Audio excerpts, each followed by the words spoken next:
Hi everybody, welcome to this session on TNG Talks. I'm Lucy Baverstock. I'm the Global Account Director for Total Negotiation Group, and we're being joined today by Stuart Beale, who is our new Director of Revenue Growth Solutions for the business. Hi Stuart.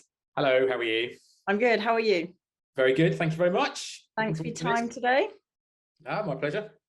I thought I'd ease us into the session today with an easier question than they're going to get.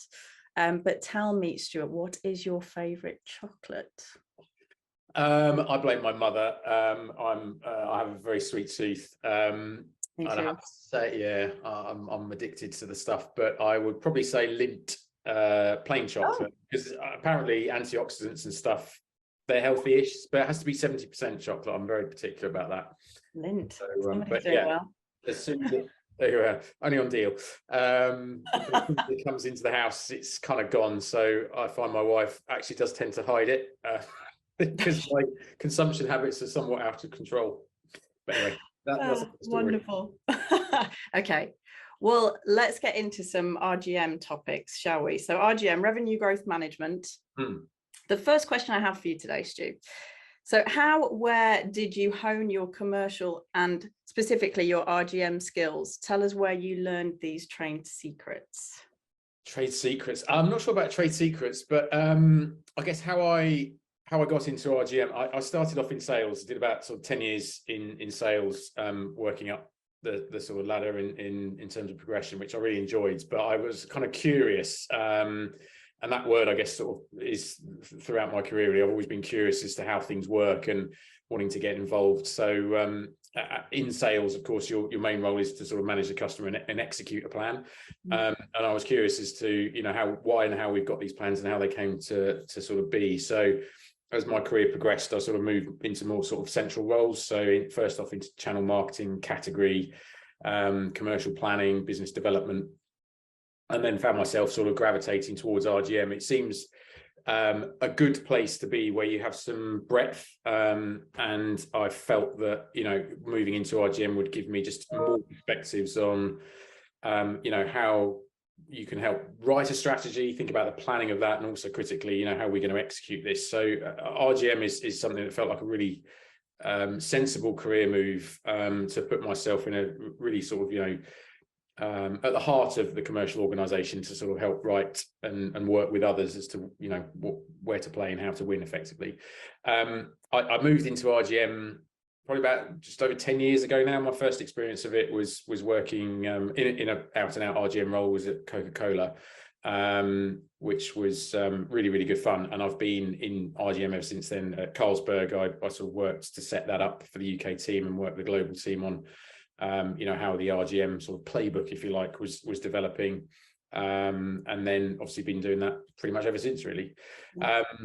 So yeah, trade secrets.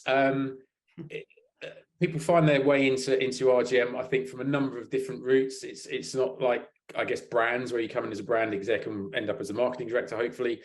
RGM, I guess people in RGM have come out of sales, they come out of marketing, come out of finance, operations, as well. And I think it's people who are just, really interested in how the commercials work.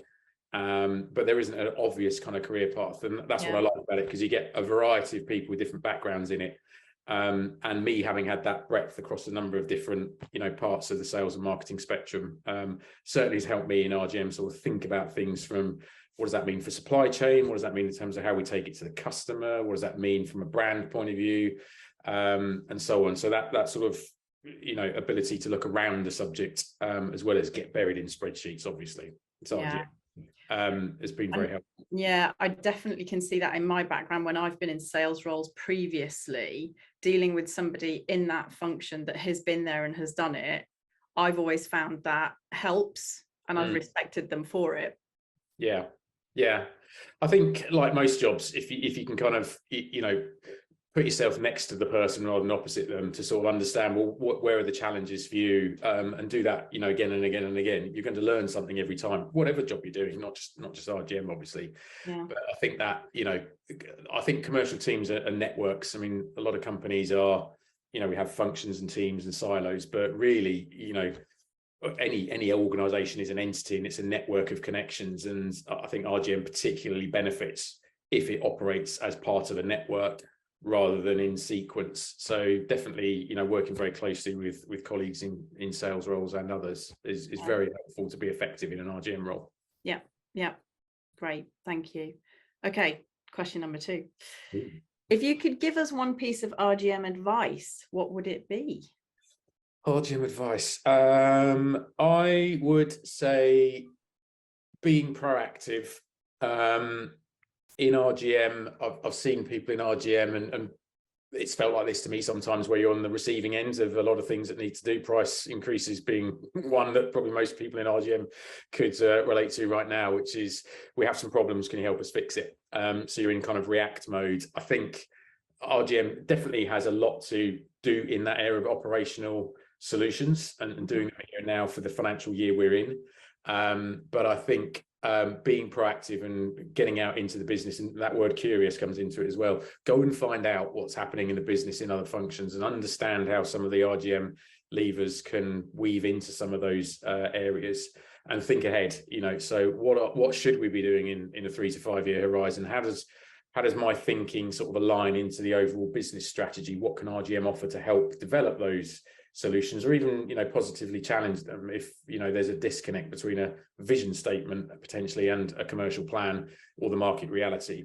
We're in a very dynamic stage of, I guess, most industries at the moment, with lots of external factors impacting businesses. So how can you get ahead of some of that and be proactive in your business rather than sort of wait for the next you know, challenge to be put on your desk? So be proactive, be curious, get involved. And I've mentioned networks earlier. I'd also, you know, say be a connector. Try and bring people together from across the business and different teams and functions. Everyone has something to add. Everyone has some expertise. And in RGM, you're only going to benefit from more of those inputs rather than sit there and try and work it all out for yourself. So be a scientist, but be a connector as well. Yeah. You mentioned then about sort of specifically in today's environment and what we're dealing with. I know now more than ever in the conversations I'm having, everyone is having to focus on RGM more and more and more in today's environment. It's something that just can't be ignored. Okay, any trends or unusual things you're seeing in the world of RGM? One trend, which is stating the absolute obvious, is price. There's a lot of that going on out there over the last years. And I guess nearly everybody's wrestling with that. And I guess what we're sort of seeing now is, I guess, I keep saying, I guess, as inflation seems to be hitting a peak and coming down a little bit over the other side, it's clearly going to be here for, you know, prices are still going to be going up, but just going up less steeply. The questions we're getting asked are, how do we go from this operational response to inflationary pressures, so reaction again, to how do we get ahead of things and where should we go? So what is the value of our brand, and how do we take a longer term view of pricing to set out our stall to get back into a more strategic mindset, not forgetting the operational pressures, but how do we get the balance right between operational and strategic questions in our business? There's been a lot of people who've had to, through necessity and survival in some instances, just get stuff done, and that means, you know, multiple price increases for many. So that's a trend that's been very front and center, and I guess people are now beginning to think, what next and how do we approach that? The other thing, I guess, is I keep saying I guess, I've got to stop doing that. The other thing is around just the very big questions that are out there. We talked about, you know, inflation and what the consumer will bear and can afford. There's also a whole host of dynamics around channel evolution. The you know, growth through the pandemic obviously was massive. That accelerated that trend. That slowed off a little bit, but, you know, people have shifted their shopping habits, and we're also seeing a lot of, you know, despite economic challenges out there, a lot of activity in many categories where new trends are really sort of taking off. I guess plant-based would be an obvious one. We've got a lot of startups in there really disrupting the category. You know, how are the existing players responding to that? M&A activity is one response, but how do they evolve their portfolio to, you know, build into, you know, categories that are really accelerating, the consumers responding? So category questions, channel questions, affordability questions, they're some of the really big trends that we're seeing at the moment. I'm hearing a lot as well, rise of own label. It's always been there, but more now than ever, it's becoming a challenge for a lot of our clients and how they're handling that growth. Yeah. And you're seeing in some instances, own label pricing is actually going at the same, if not higher pace, percentage wise than some branded products, as the sort of index of own label versus branded goods sort of shifts over time. So yeah, there's a lot of other dynamics between branded and private label happening as well. Yeah. Okay, great. Any exciting new RGM tools or solutions that our clients can expect to see from us? Well, I've talked about RGM as a bit of a network, and another phrase I like to use around RGM is it's a bit of a team sport, so everybody can think about that and how it applies in their role. We're having a lot of traction on one of our solutions around revenue management for customer managers. That kind of program to help people start to get an understanding earlier in their career around revenue growth management and how it can apply. So this is for customer managers, and it's a walkthrough of all the levers of RGM and how you can bring those to bear. And we do that in an interactive and competitive way, which works really, really well. So a lot of interest in that to start to sort of socialize and bring people into, what RGM is, how it works, and how it can apply in your role. So that's getting a lot of momentum. We've run that for some time now, and there's more uptake of that.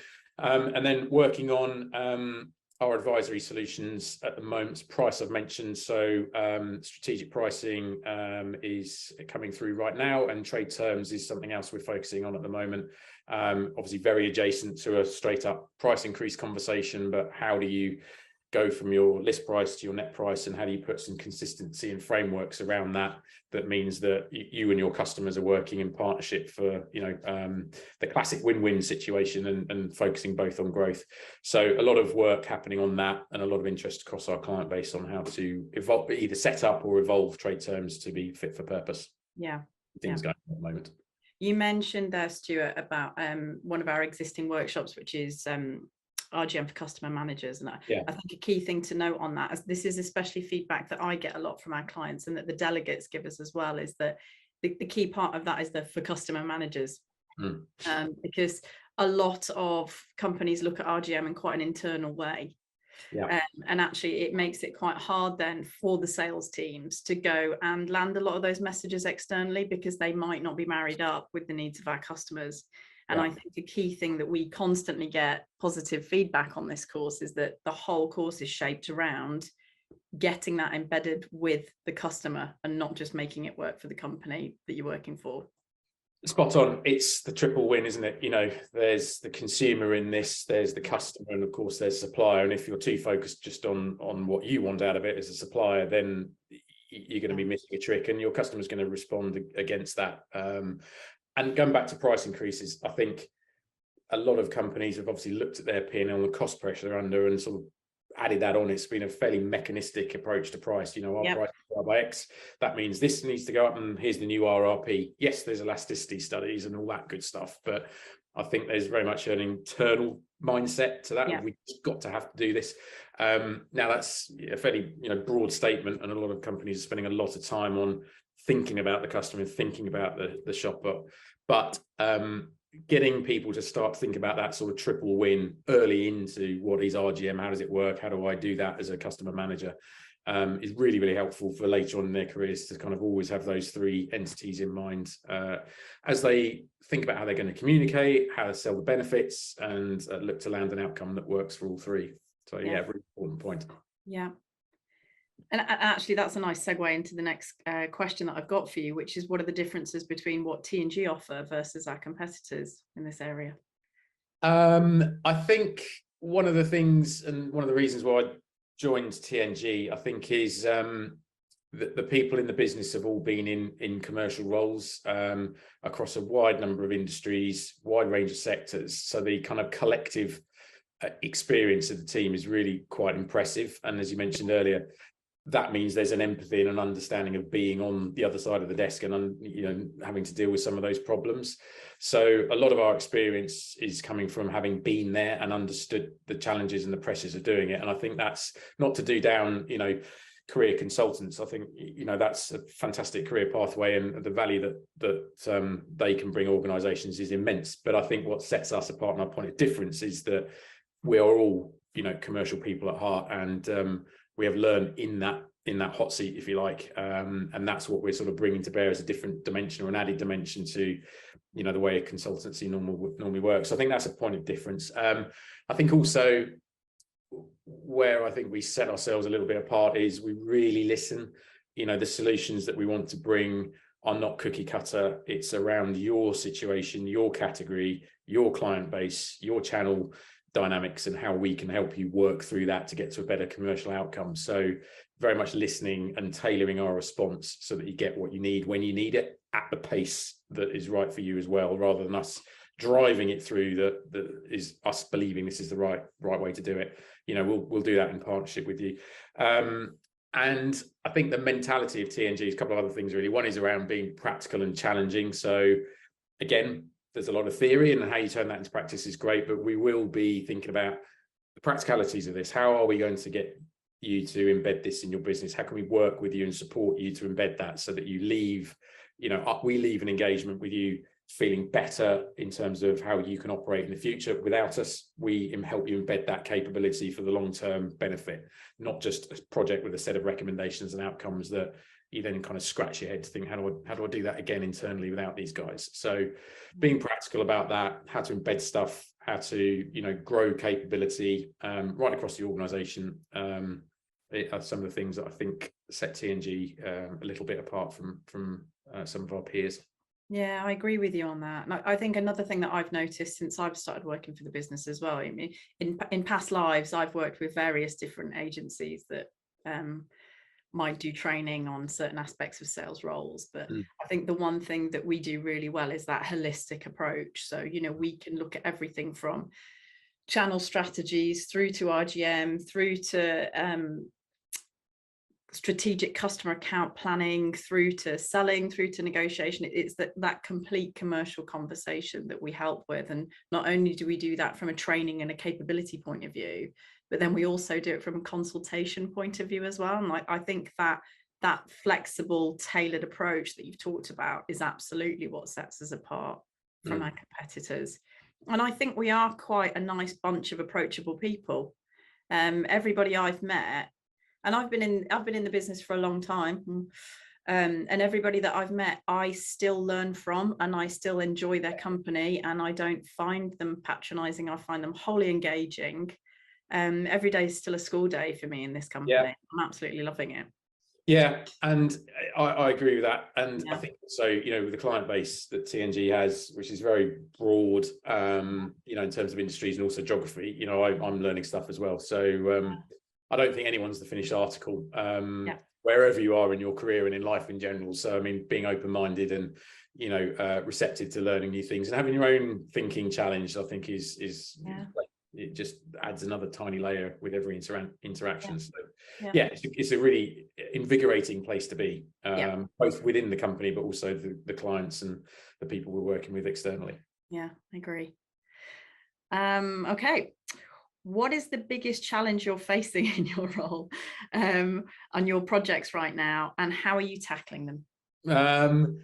Well, I think there's a lot of interest, which is great. So I haven't been at TNG for very long, but we need more Stuarts, don't we? Well, yeah. I mean, I'm not sure about cloning. We need more of me in the world, but certainly, I think there's a lot of interest from clients at all levels, really. So there are organisations that are just getting going, sort of having done some good work on price, but they're kind of like, where do we go next? What are the right steps to take? So we haven't got an RGM team, but how do we kind of get into this space? So there's some support and lots of clients that we're talking to that are in that kind of mode.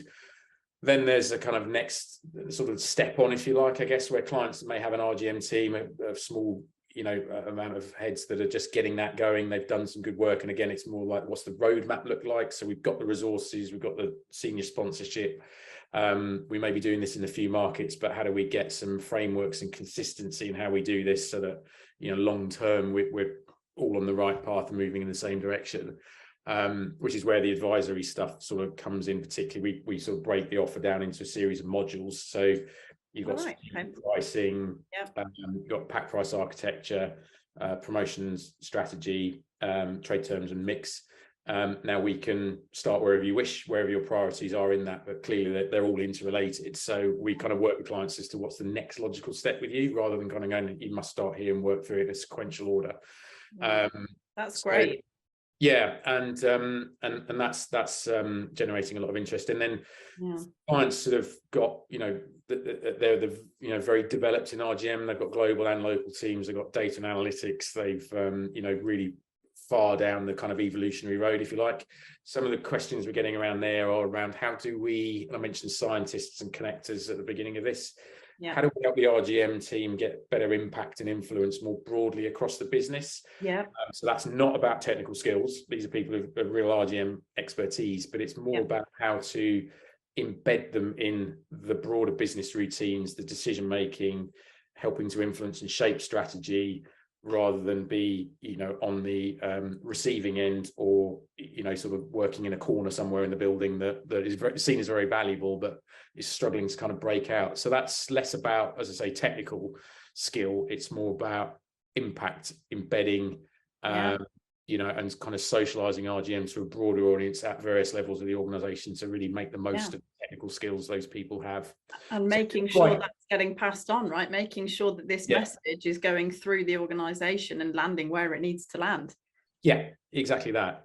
So quite different needs depending on how far into the RGM kind of journey, if you like, you are. But that's generating some really interesting questions for us as to how to support, and that's keeping me busy. Yeah, I can imagine. Are there any podcasts or books related to this field that you would recommend or that you enjoy? They're not necessarily related specifically to RGM, but I think just ultimately, everything in life is about people and how they receive information, make decisions, and how those processes work. That why do people do the things they do and decide the things they do? So a book I really love, which I dip in and out of a lot, because it's not an easy read. You have to really pay attention, but it's Thinking Fast and Slow. So it's more about psychology of decision making, system 1, system 2, the decisions we make on autopilot, those which we really have to think about, and how all of our inherent biases and shortcuts mentally lead us to make the decisions that we do, sometimes without even knowing we're doing it. But when you think about things like pricing and habits that people have in terms of what they buy, why they buy, how they make decisions, how groups kind of form a view and go down a particular path, it's really interesting that we might think we're in control of every decision we make, but quite often we're not, and we catch ourselves out. So books like that I really like, because they just get you to sort of stop and pause for a bit about how you look at the world and the decisions you make, but also you kind of tune into a little bit when you're hearing a discussion or a group of people that might be going in a certain direction. You can kind of understand a little bit more the dynamics, and it's not necessarily to say that affects me on a day-to-day basis and I'm looking for this stuff the whole time, but it's the type of stuff that interests me that I think you then go, how can I apply that in the job I'm doing and with the people I'm working with? So that sort of stuff always draws my attention. Yeah, great, thank you. And the final question, and we sort of touched on it already today, but why did you want to join TNG? I really like the people. I think what all of you guys have done, we've done is really impressive, very interesting. So I can learn loads from everybody. So that's a really sort of appealing dynamic to be part of. Everybody's really nice, so that's a good thing. I'm quite a social person, so sort of being part of a team where you feel like you are part of a team is certainly an environment I seek out, and that's been great. Everyone's been very welcoming, and I think just the variety. RGM is a hot topic, and loads of studies are out there and white papers and various things saying from McKinsey to Kantar, everybody's kind of saying, this is an area that's only going to become more important to organizations. So it's a great field of work to be in and only going to get more important. So that's good to know that, you know, there's going to be a whole pipeline of opportunities to work on. But also from TNG's point of view, it's just the breadth of the client base is fabulously appealing. There are some great businesses in there, and having the opportunity to, you know, stretch my own knowledge across different industry sectors and work with different clients to help them out is just the sort of work I really want to do. I really like consultancy, the variety in it, the challenges, the perspectives you get from having to move around and sort of adapt and learn as you go, and add value the whole time. Clearly, that's what we're here to do. So, you know, being able to do that with like-minded people is just really good recipe for having a good time, basically. Yeah, yeah. I recently joined the company as well, and I think that if I was to ask myself that question, I've always wanted to work for a company where I believe in the product. Product's always been really important to me. I've always worked on a supplier branded product. Yeah. And I was previously trained in commercial capability by another agency and thought that was the only way. Yeah. And didn't think that anyone could have done it better until I ended up being on a workshop that TNG delivered. And it was only until I'd sat in it myself that I realized that this is the best in the business. And I remembered thinking at the time, wow, I'd love to work for a company like that. Yeah. And then fast forward and here I am. So I think that there's an area that we deliver in that is just head and shoulders above the competition, and that's really what inspired me to come and work for the business. Yeah. My sort of connections with TNG go back about 6 or 7 years. When I was at Carlsberg, we worked with TNG to help on price increase strategy and execution. And yeah, same thing. It was very, I use the word practical and challenging. You know, that whole ethos and the values really came through to sort of push us to do things that perhaps, you know, we weren't thinking were possible, or we didn't quite believe that we could do it. So I think, you know, as we were getting going in that space, you know, the relationship was a very good one and a positive one that sort of stuck with me, you know, right from that moment onwards. So, and here I am, you know, many years later. So well, great. Thank you so much for your time today, Stuart. Pleasure. And hopefully that's been interesting to our watchers here. And if anybody wants to find out more, please get in contact with us. Yeah, absolutely. Look forward to it. Thanks very much. Cheers.